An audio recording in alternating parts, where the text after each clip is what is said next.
Hello. Welcome to Care Without Crisis, a video series by Vanguard Care Solutions. All right, everyone, welcome back to Care Without Crisis. Today's guest is someone I've known since she was in high school. I still remember the day she told me she was going to pursue a career in mortuary science. I can't say I understood it at the time, but I respected it. And even then, you could see she was passionate about it. She's not scared of doing the hard things. You fast forward many years later, about 7 months ago exactly, I faced the loss of the closest person in my world. My cousin, my little sister, lost a fight with pancreatic cancer, and it kind of tore me up. And as fate would have it, the person God chose to take care of my cousin Taryn was none other than Alexa Turner, and she was phenomenal. Alexa is a licensed funeral director at the funeral home in Clinton, Maryland. She has spent her career kind of guiding families through one of life's most difficult and overwhelming transitions with clarity and compassion and grace. So Alexa, thank you for being here, and thank you for everything you did for my family. No, thank you for having me. It was an honor to take care of you guys. I love you. I love your family, and I'm so sorry you guys had to go through that, but it was an honor to walk that path with you and help you guys with anything I could. Well, you certainly did. We appreciate you. So we're going to start, keep it simple while I dig into some deeper questions. So why don't you tell me a little bit about yourself and how long you've been in funeral service and what drew you to the profession in the first place? I have been in the industry for a little over 12 years, but I have been a licensed mortician since 2018. When I was in high school, many of my friends had passed due to the opioid crisis epidemic. I grew up in Annapolis, so our area was hit pretty hard with that. I'd say we've lost at this point about 25 friends that we grew up with. And, you know, it didn't matter how far away or what group you were in or whatever, you know, things just happened. And going to all those funerals so young, I definitely realized that I wanted to help people and just kind of do something to, you know, I would just see the funeral directors walk the moms in. And that was probably the craziest thing to see as a kid. But it also, you know, it was God telling me, hey, you should, you know, this is your path. This is what you need to do to help protect people that go through something like this. And it's been an honor to do it every day. I love my job. I love helping people. It's a gift and it's very rewarding. But it's also hard, of course. And especially, you know, when we have deaths in my own family, I'm still clocked in. Even in my own family and with my own friends. But it's a very, you know, big blessing to be able to do that. So no, we appreciate you. So let me ask you something. When a family comes through the door for the first time, often within hours of losing someone, what does that initial conversation look like? So it's, you know, it really depends on if the family has been through it before. Most of the time they haven't. When a family walks through the door and they have just lost someone, they have nowhere to go. They have nowhere to, you know, they just don't know. The funeral home is kind of like a beacon of light in the darkness. The first instinct is we got to go to the funeral home. And so a lot of our families will arrive and they don't even know what to say. And that's when we step in as professionals. We can sense it. We know something happened. And we help you fill in those words of, we just lost someone. Here's where they are. We don't know what to do. And we sit down and try to keep everybody calm and get them through. Know to call ahead, call a funeral home ahead when someone has passed. It makes a huge difference in their confidence and the structure of the arrangement, especially because we can kind of schedule something and give them time, let them know, hey, we need this. We need a social security number, but, you know, all the DD-214, you know, all the paperwork that we need to really solidify funeral arrangements. It kind of gives us a chance to give them a heads up of what to expect.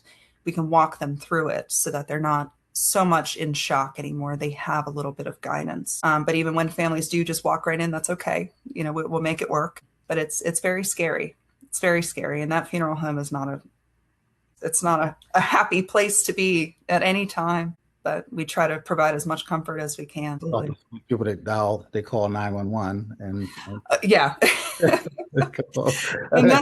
don't know what to do. It's your first time ever experienced something like that, so you don't know where to go. And I guess that's a natural instinct, but you know that's not the right number to call. So let's talk about what happens right after someone dies. So say I'm caring for my mother at home. I wake up and she's passed away in her sleep. walk me through, what do I do first? I mean, just do I call you guys right away, or who do I call? So the big difference is if mom is under hospice care. Okay.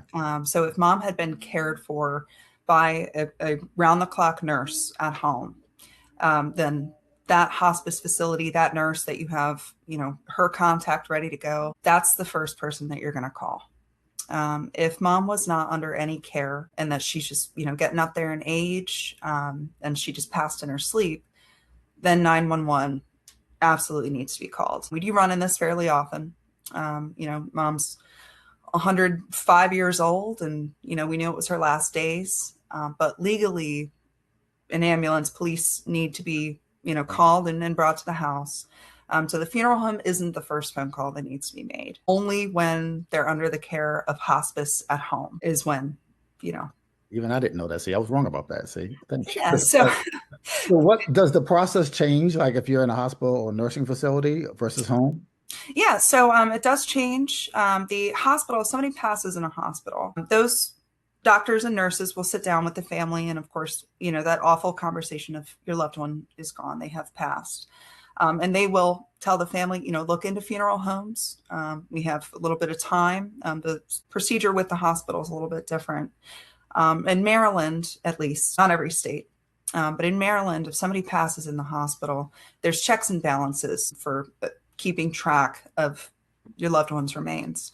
Most of the time, the body will be taken down to the morgue, and the doctor who was attending to your loved one has to sign off for them to be able to be released to the funeral home. And that can take a day or two. It does also mean that we have to have written authorization from the family in order for us to be able to come to the hospital. So that can be, usually about a day or two before that process is finished. If someone is in a nursing home facility, the hospice nurse will call the funeral home for the family.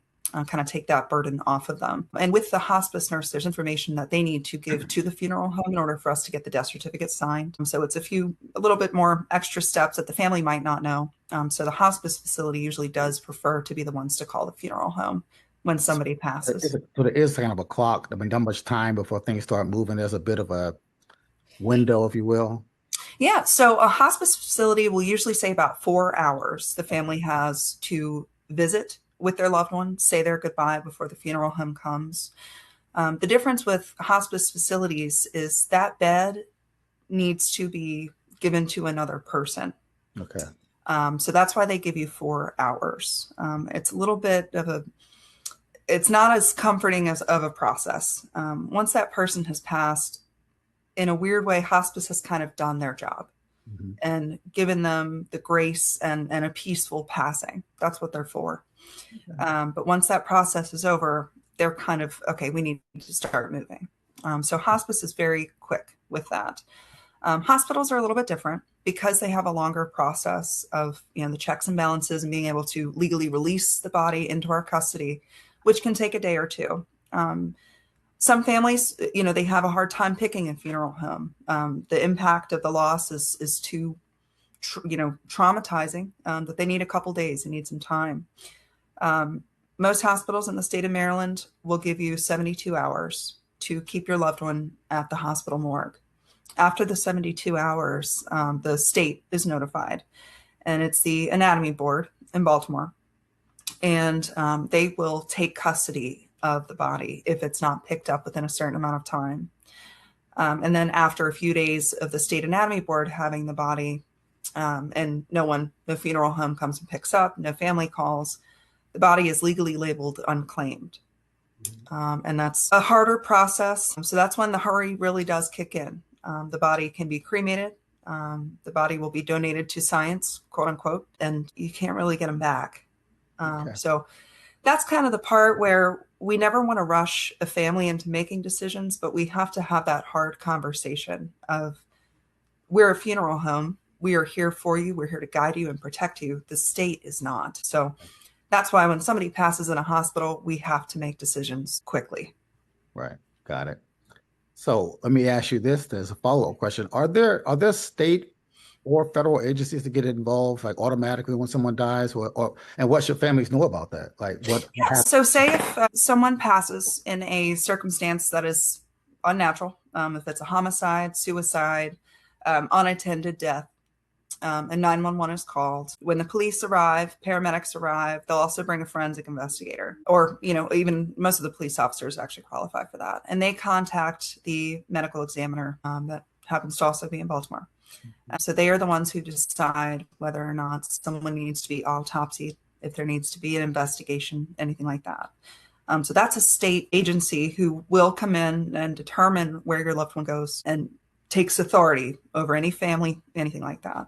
It's up to the state because it is an investigation. So with that, it can be a few days. And, for us to be able to get them in our care, it's got to be a lot of communication with them. And that's usually one of the more traumatic experiences. It's not a peaceful, mom lived until her 100s, late 90s, usually, if it's unattended or traumatic like that. So that's a lot more in depth that we try to be with our families and explaining what's happening, because not only are you processing something so horrible, especially if they've had to see something like that, but where is my loved one? Where are they?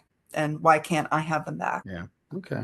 So tell me what does the funeral home, what does your office actually take care of, or what falls on the family? Where's the delineation between who does what and where's the handoff? Yeah. So the funeral home, what we'll do, of course, aside from care of the body and planning of the funeral, paperwork wise, we do notify Social Security. Therefore, we notify the state of their passing. And with Social Security, one thing I do want to mention is it's always good to know your loved one's Social Security number. That's one of those things that a lot of people just don't have on hand. And without that, it's almost impossible to move forward. Wow.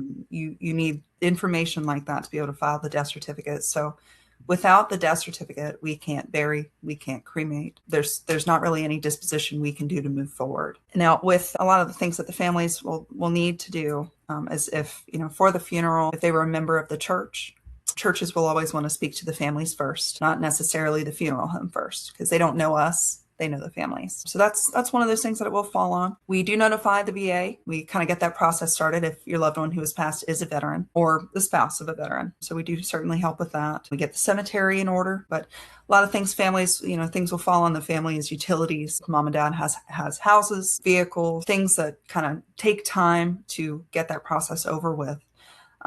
Legally, we, as a funeral home, don't get involved in the will. So if there is a will, I know in a lot of movies you'll see a lawyer before the whole family reading, so I leave this to so-and-so and so-and-so. But the will is actually not really anything to do with us. There's specific words that we're looking for if someone needs to be in charge of the direct disposition if mom and dad are cremated or buried. There are words written in certain clauses, but usually that's not in the will. So it is a whole lot of paperwork for immediate family. But the main thing is to know who is the next of kin and have that conversation with your loved ones before anything happens. That transparency is so important. That's helpful. Okay. All right. We're going to transition onto some things that I just went through. What families don't know or what they should know. So what are the common things families wish they had known or wish they had done maybe before a loved one passed? Can you talk through some gotchas or things you might want to do ahead of time? Yeah. There's quite a few. With a lot of families, it's taboo to speak about what we want for ourselves if something were to happen. It's almost like families are afraid of jinxing it. Right. We don't talk about this because we're going to jinx it. It's bad luck or it's taboo. But really, it's something every family should have a discussion about. I'm 30 years old. I have had my arrangements made and paid for since I was 20, and they haven't changed.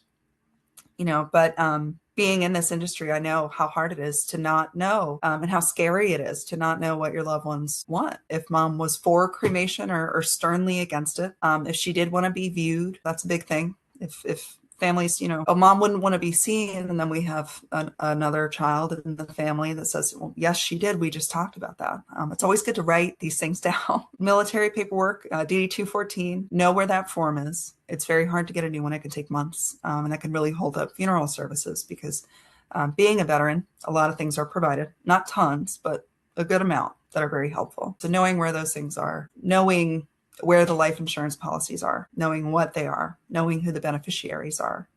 and making sure that we still talk to the beneficiaries. That's a big thing. It's very hard to use a life insurance policy to cover the costs of a funeral when we're missing beneficiaries, or there's certain family members that don't speak anymore, or something happened. It's very unfortunate. It makes it a lot harder. Yeah, we're still going. I mean, my dad passed on February 28th, and we're still, still dealing with paperwork and insurance and Yeah. the, register of wills, and we thought we were pretty well prepared, but there's still, and there's just a lot to it. That'll be another episode. Yeah. Home, but there's a whole process with the register of wills and estate planning that it is a thing, and people should be aware of it. So let's talk about pre-planning and pre-paying for funeral expenses. It's something many people aren't familiar with. Can you walk us through what that looks like, why it matters, and we can even talk about the cost. What's a realistic range of a funeral, or what drives it up, what drives it down? So let's talk through that, because we were shocked. We didn't know. I don't know how we wouldn't know, because we'd never done it before. But but let's talk through that a little bit.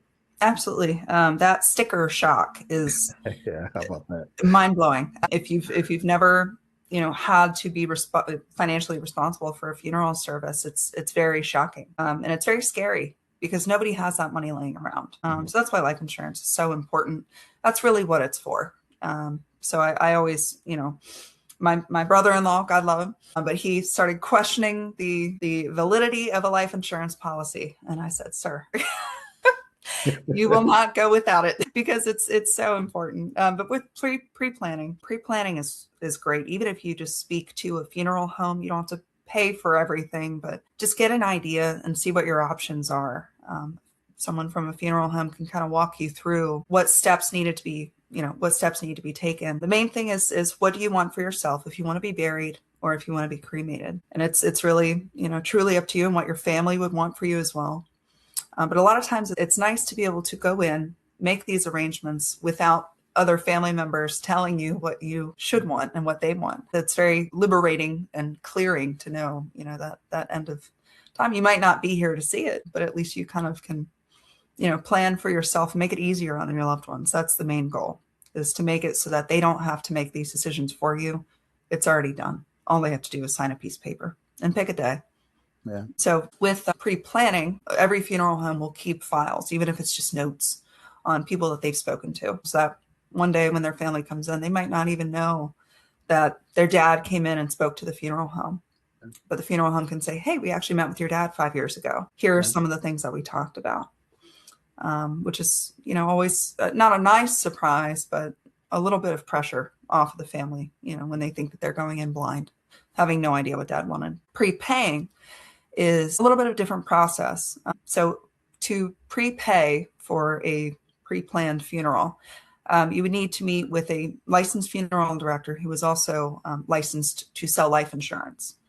So what most funeral homes do nowadays is the money that is used to pay for the funeral ahead of time goes into a life insurance policy. That way you're able to make payments on it. It's not thousands of dollars in one lump sum unless you want it to be. But also that money kind of grows over time so that it matches the costs in 10 years, because funeral services are never going down in cost. They're always going to raise. So it also makes sure that legally that money is not just in the hands of the funeral home. There's been a lot of laws put in place for funeral homes of how they can handle their pre-planned funeral funds. So that money is safe, it's locked up, and it's not touched until someone passes. So that's always the best investment somebody can make in that department. But yeah, really deciding whether you want to be buried or cremated, if you want a viewing, if you want a full funeral service, or if you just want something simple. Right. And mind you, your family, you could want direct cremation and that's it, but your family could step in and say, "No, we are having a huge party and a big funeral, and we are celebrating a life." And that's never a problem, but it's always good to just have some things written down so that they know what to do. Yeah, I think, I believe the number came in with us for my dad, around 15,000.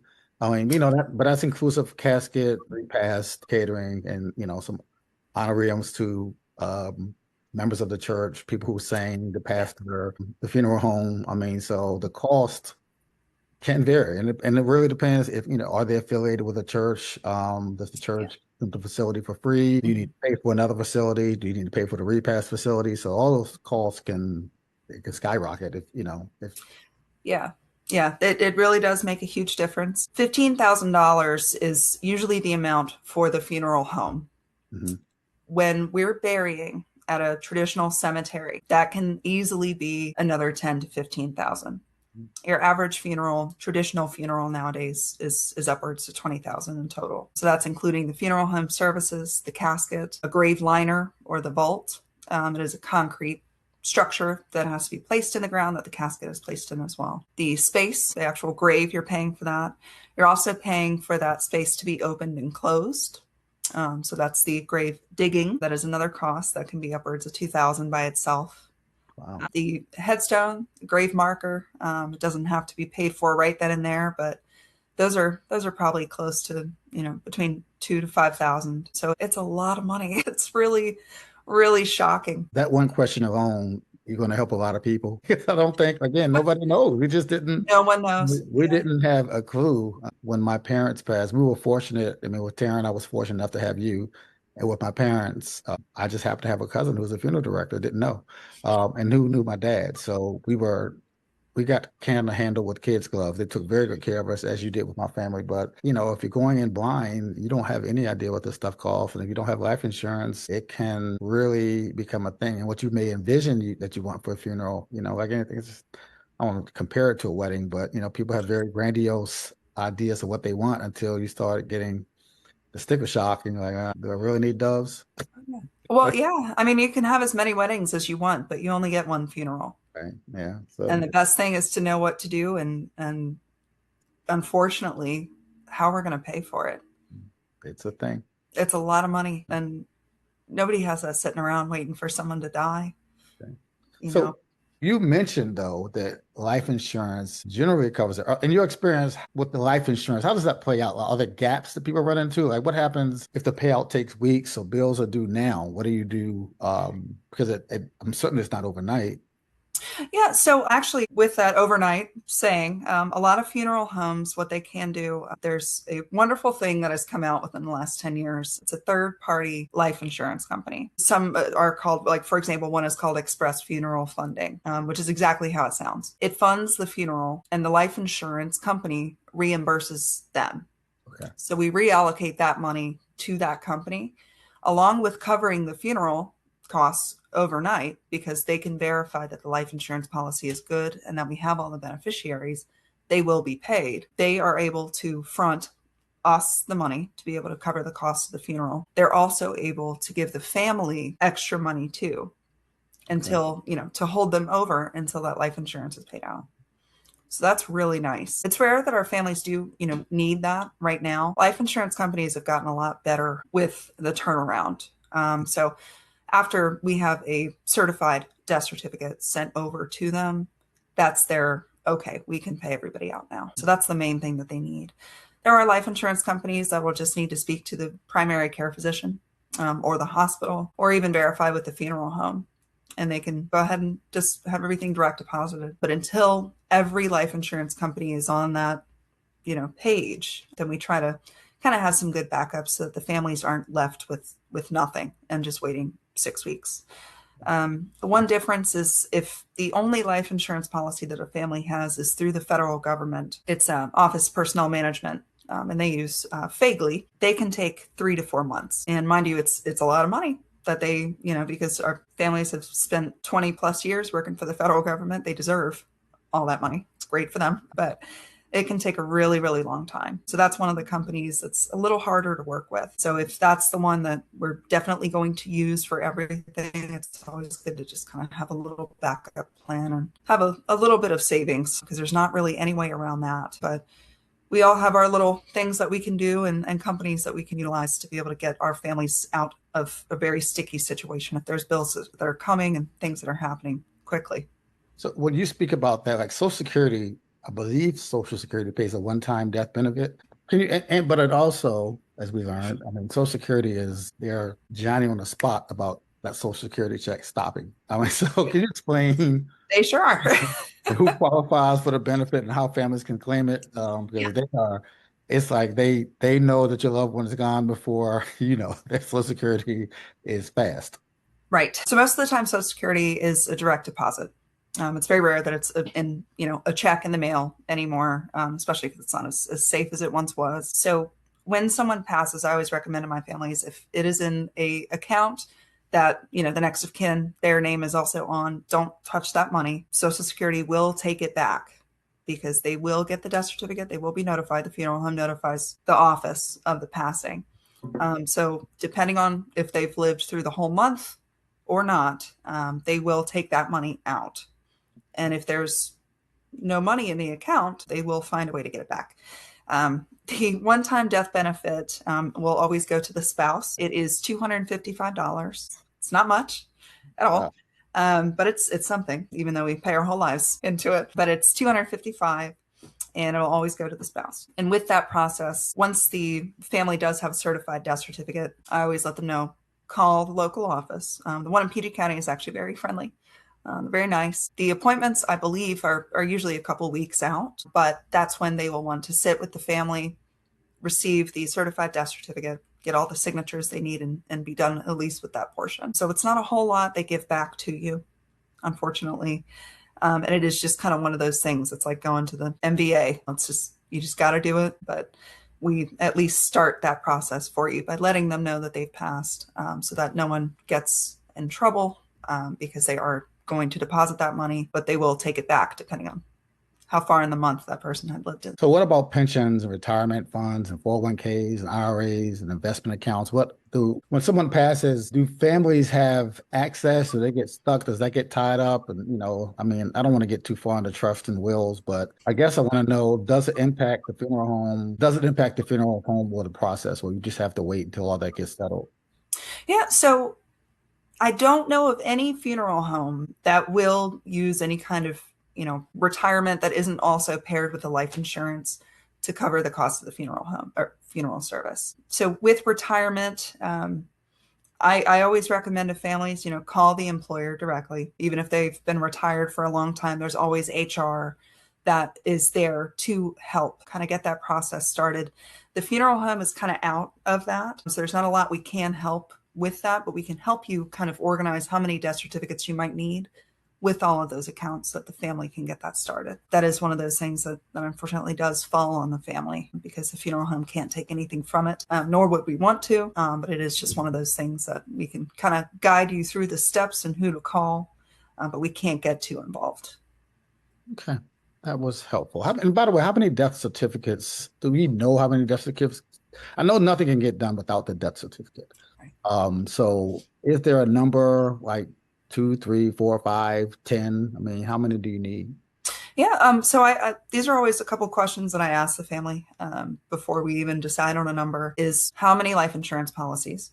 Even if we're not even involved in any of this, that's okay. But just to be able to help them get a number. How many life insurance policies? Are we property owners? Do we have a lot of vehicles? Have we, more than one retirement that we need to worry about? Do we have a lot of accounts? Banks, usually, luckily, the banks nowadays will take a certified copy, make their own copy, and give it back to you. So that's 99% of the time. They just want to see it, and they will return it to you. So I always recommend if there's not a lot going on, we got a lot of things closed out and taken care of before mom passed, then I usually say start with 5 or 6. But if we're kind of just, a little bit out of the blue, unprepared, I say probably 10 to 12 to start. And after the first batch, that usually takes about a week to be able to get to the families. And then afterwards, since it'll already be in the system, if you find you need more, you can always just call the funeral home. We'll get them for you, and that can take a day or two. Okay.